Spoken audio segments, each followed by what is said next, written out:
Hello, and welcome to the Building Excellence Podcast. I hope that you guys are just enjoying everything that the Building Excellence community is offering.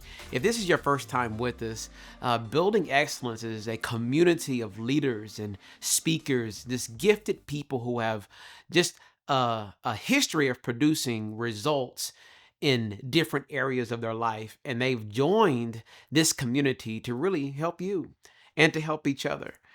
This podcast is designed for excellent leaders really across our nation to be used as a tool to be able to do what they do excellent out there to the masses to try to help other people produce excellent fruit as well. Well, my name is Dwayne Walker, and today I am looking forward to really one of my top five topics. I'm asked this question often, and that is, Dwayne, as a leader, what are the number one characteristics or the most important things you look in leaders, like that you hire? And I just believe that's a phenomenal question. I have had the ability and experience to lead really over 1,000 people in my career. It's crazy that number is that large, but that is a fact. And with that said, I've also really just developed a huge appetite to study the best leaders across the nation.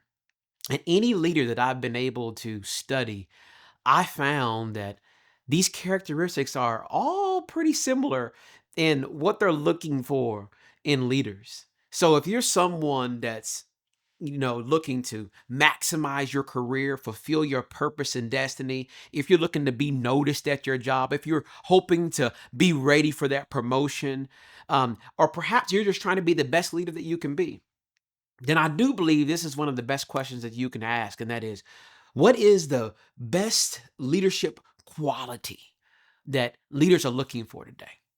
And so this is what I'm going to tell you. I truly believe the best leadership quality that leaders are looking for today, outside of excellent character and integrity, because I do believe that comes first. So outside of that is, listen to this, being a leader that gets things done. I want you to let that rest. If you want to be noticed, if you want to be the first in line for the promotion, if you want more responsibility, if you want to be someone that your leader values most, be a leader that gets things done. So today I want to talk about 8 things that I believe it takes to be a leader that gets things done. And the number one thing that's at the top of the list, if you're going to be a leader that gets things done, you know what it is? It's grit. That's the first thing that you must have if you're going to be a leader that gets things done. Let me describe grit. I'm going to do my best to describe it. Grit to me is having a unrelenting focus, a unrelenting tenacity to every day be focused on your purpose, your destiny, your responsibilities. Every single day, you're focused on it. Every single day, every single week, every single month, every single year, you are focused on getting your responsibilities done in an excellent way that helps you accomplish your purpose and destiny. I wrote down what I believe are some common myths, some common misconceptions when it comes to grit. Number one, um, grit actually means you have stamina. I don't believe you can have grit without stamina. Grit actually means you're going to be tired sometimes, okay? Grit means that you will be tired and you will figure out a way to rest. Okay. I want to draw a very big distinction. There is a big difference between being tired and depleted. Okay. Being tired is normal. And in fact, I hope that every leader is tired sometimes. I do. You know why? That means you left it all out on the field. That means you worked as hard as you could. I put it like this: if I'm watching a basketball game and the star player don't ever get tired, I'm saying, if you don't ever got to come out the ball game and you just ain't ever tired, and I'm wondering, are you giving it your all? That's the reason why the best of us have to rest, because we give it everything we have. So rest, being tired is normal. And be a leader that is focused on getting things done and that has grit and understands that grit means I'm going to be tired. Okay. However, grit does not mean you're going to be depleted. Depleted, that's a place you never want to be, if you are a person that has grit, because it's not possible for you to have grit if you're depleted. Because you know what? If you're depleted means being depleted means you're not in the game. Being depleted means you're actually you're not at work. And one of your best abilities is your availability. So you do need to be at work. You do need to be present, and you want to have good, I would say, rest tactics that prevents you from being depleted. So I've really grown in this area on being able to coach people on just good rest tactics. I want to give you a few. Okay, so if you ask this question, what does it take to balance grit and rest? This is what I would say. First, you have to discipline yourself to go to bed early. Like, you got to find a bedtime that allows you to get the sleep you need so that you can wake up the next day fully energized. Okay. One of the big watch outs is if you're waking up and you're tired already at the beginning of your day, then I'm not sure you're going to be a person that's going to be able to have grit that day. By the time it's time for you to clock in, you need to be at your best. You with me? Okay, so get the amount of sleep you need so by the time you get in the game, that you are ready to give it your best. All right. Another thing to balance grit and rest is this: develop a new daily schedule and routine. So you want to you want to monitor your body and how you're feeling throughout the day. You want to analyze, is there certain things that I eat that make me tired, or is there certain times of days that I eat to make me tired? What do I gotta what do I have to do to my routine to maintain my stamina? Do I need to wake up earlier and actually go to the gym? So you got to figure out what is best for my body. What's the best fuel I need in my body? What's the best habits that I need with my body in order to maintain the energy level for me to have grit throughout the day? Next is this: create a meeting schedule or leadership rhythm, okay, that actually allows you to maintain your grit. Sometimes some of us pack our schedule so much that by the end of the day, or maybe the start of the next day, we find ourselves not at our best. So that's a tall tale sign that, okay, maybe I need to decrease the amount of meetings I have that day, or maybe I need to change the day of the week that I do this or that I do that. So it's a constant adjustment as your life changes and as you focus on different priorities. You'll find your body telling you, giving you indicators of if you need to shift things or not shift things. And that's all going to be, how is your energy level at the start of your day, at the end of your day? Okay. Make the changes that you need to make sure that you're able to stay in the game at a high octane level to maintain grit. Okay. Another thing on how you can balance grit and rest is this: go on vacation. Okay. Strategic vacations are very important. Let me talk about strategic. Anytime that you are a leader that is embodying the idea and the ability to get things done, and if you have grit, then that means you're going to be tired, and you're going to have to go to sleep on time, have good rhythms. But then at a certain point, you need to make sure that you're taking a vacation so you don't become depleted. So let me give another example. What I love about sports is that they have quarters, they have half times. I think they strategically place them so that players will be able to recharge. I think the very same thing needs to happen in leadership schedules. So I like to schedule my vacations in strategic times when I know that I've given maximum effort, and I think that this would be a perfect time to recharge so that I don't become depleted. Okay. So for example, I schedule typically a vacation, at the first part of the year around that the March, because at the beginning of the year, I mean, laser focused, getting a lot of things done. And so I take a vacation or somewhere around that spring break time, and that vacation, I have to recharge. So I have to lead my family in a way to where I still love them, I still spend time with them, but I'm also getting the recharge that I need. But then after that, I'm able to come back and hit the second quarter of the year strong. And then summer comes. So summer is another time where I'm like, okay, I need to take a break right here. Okay. I need to recharge. And you know what I found? I actually need to take another break, typically around that September time frame. I don't know why. It's just something about my body coming back from summer and then starting school. For some reason, I can see my energy waning. So I take another vacation around that September.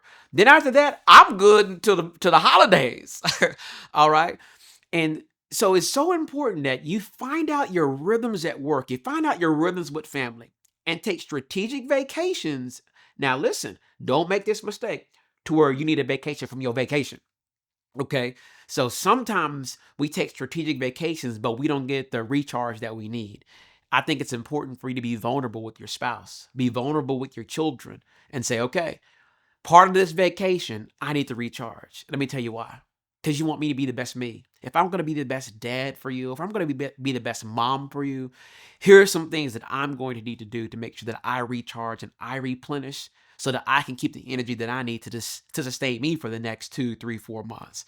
You with me? So go on vacation, strategic vacations, and recharge. All right. The next thing that I think is really good for you to do to balance grit and rest is this: ask for help if you don't know how to rest. Okay. So I'm telling you this. I've met so many hardworking leaders that are all about getting things done. Okay. And they didn't know how to rest. Okay. They literally had the heart for grit. They had the stomach for grit.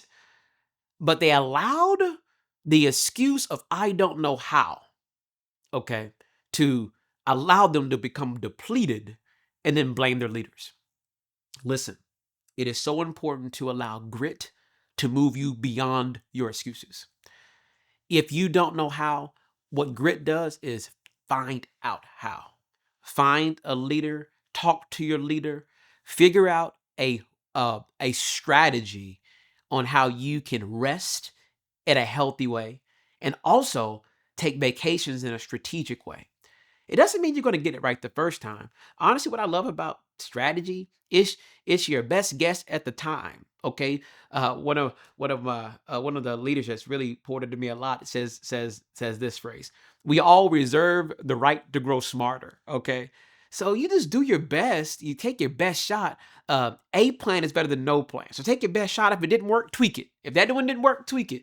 Okay, by your third, fourth, or fifth swing, you're gonna be like, okay, I feel better. All right. So be a leader. Be a leader that if you don't know how to rest, man, that you find somebody who can help you. All right. Then last thing is this. I think it's important if you're going to balance grit and rest is for you to seek help if you have a hard time stopping work. Okay.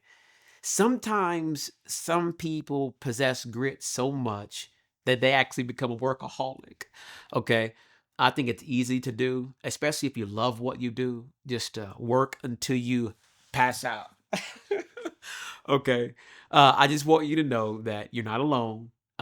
And I would just tell you to allow your grit to talk to somebody about how you can overcome being addicted to work, how you can overcome being a person that come home every day and night still working, wake up early, work, come home, work, and you just can't turn it off.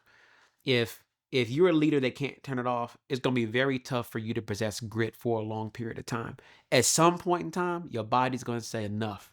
You're going to collapse. You're going to have a heart attack. Shoot, you're going to get bumps. And I'm just kidding. I'm just saying your body at some point is going to say enough. And I just want to help as many people to avoid hitting that wall. Okay, so those would be the thoughts that I would have on how to balance grit and rest. Okay, so let's just kind of recap.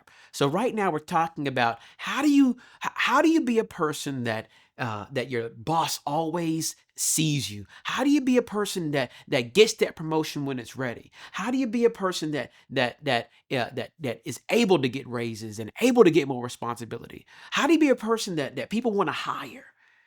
The number one attribute is being a leader that gets things done. And whenever you're being a leader that gets things done, there's 8 qualities that I think that you possess. And the first one that we just recapped is grit. Be a leader that has grit, that has an unrelenting focus on their purpose, their destiny, their responsibility, and they get what they're supposed to get done. A person that has grit is also a person that knows how to rest and knows how to recharge, and they overcome any excuse that will allow them to get depleted. All right. So that's the first quality is grit. All right. So now let me tell you the next quality. The next quality for a person that is getting things done is a person that continues to strive for excellence in execution. This is a person that regularly practice and refine their ability to accomplish tasks efficiently and effectively. So I want to talk about a definition of excellence. Excellence is doing the best with what you have. Okay. And so, regardless of what responsibility that you've been given, you want to consistently be a leader that does it efficiently and effectively with excellence. We don't be a person that talks about what you don't have. Be a person that does things with excellence with what you do. All right. So that's the second thing that I believe that it takes to be a leader that gets things done. Grit and a person that continues to strive for excellence in their execution, no matter what they're doing. The third thing I'm going to give you is avoid being merely descriptive. Okay, let me explain that one. Don't be someone who is adept only at identifying problems or explaining why something went wrong. Strive to be a problem solver, not just a problem identifier, right? I think we've all had these different people in our lives that are extremely gifted at pointing out why things are going wrong or what's going wrong. I think that is, the first part of the equation. But I think the more difficult part and the most important part is being a leader that actually says, you know what, I'm not going to just come at my leaders. I'm not going to just come at my family. I'm not going to just come at my spouse with problems. I'm actually going to come with problems and a potential solution. I just want to be vulnerable for a little bit. One of the things that I um, I would say that challenges me most is when someone is pointing out a problem and they're irate about it. They are upset about it, but they don't have any solutions. But yet they're wanting me to do it. I just would say this. Many times solutions cost something. Many times solutions require a price to be paid. And if if somebody is merely a problem identifier, I think a characteristic that typically follows that is a lack of compassion. Because many times, as soon as somebody realizes the price that it takes to solve that problem, I think that they won't be as mad. I think they won't be as irate because they realize, whew, that's a big old problem. But somebody gotta pay a big old price. Okay. So that's just me being just human because one of the things that as I begin to look at problems and also look at, man, what kind of solutions would I put, and I see the price that has to be paid, I'm like, I immediately have a lot of admiration and respect for any leader that's tackling it. Okay. So at least you're somebody who's giving it a shot. Amen. So don't be a problem identifier. Try to be a problem solver. Avoid being a leader that's just descriptive. And the last one I'll give on this episode is this: is move beyond ideas. If you're wanting to be a leader that gets things done, you want to be a leader that moves beyond ideas. Ideas are valuable, okay? But they need action to become a reality. Don't be content with just having great thoughts. Be content with having ideas that also take steps to bringing them to life, which I would characterize as strategy or a game plan. Honestly, I attribute, being a problem identifier very similarly to be a idea person. I actually am okay with idea people because they many times have better ideas than I do, and I try to surround myself with people that have a lot of ideas. The only time that I actually, become challenged in that area is when there is an expectation put up on me or other leaders from idea people to get it done quickly when they don't necessarily know the steps that it takes to get it done. Many times I see that show up whether in marriages, through relationships, and in the workplace. When somebody has an idea, but then also has an expectation of when that idea should come to fruition, but could care less about the steps that it takes to get there. I would say a leader that gets things done is not just concerned with ideas, but they're also concerned with what is it going to take to implement it. What are the steps? What's the timelines and deadlines? And they get it done. Amen. Well, guys, this is part one to this particular podcast on being a leader that gets things done. If you're somebody that wants to get that raise, you want to get that promotion, you want more responsibility, be a leader that gets things done. And we talked about 4 characteristics of 8. Tune into the second episode to get the other 4. So let's just recap. What did we learn? If you're going to be a leader that gets things done, you're going to be a leader that has grit, that has an unrelenting focus on your purpose, your destiny, and getting your responsibilities done. You're a person that has stamina and a person that takes rest, takes times to rest because you will be tired, but you will move beyond the excuse and allowing yourself to be depleted. You're also going to be a person that's going to continue to strive for excellence in execution with everything that you do. Excellence is doing the best with what you have, and you're consistent in doing it every time. You're also a leader that avoids being a problem identifier. You're also a problem solver. And then lastly, you move beyond just simply ideas, but you combine that with a game plan, with timelines and deadlines. I hope this was helpful. Man, please, if you think it's going to help somebody, forward this podcast to them. You can please like it, please subscribe. Also, if you're wanting to join the Building Excellence community and just be aware of everything that's going on in our community, go to buildexcellencenow.com, and that's how you can join our community. All right, talk to you guys soon, and let's build excellence together.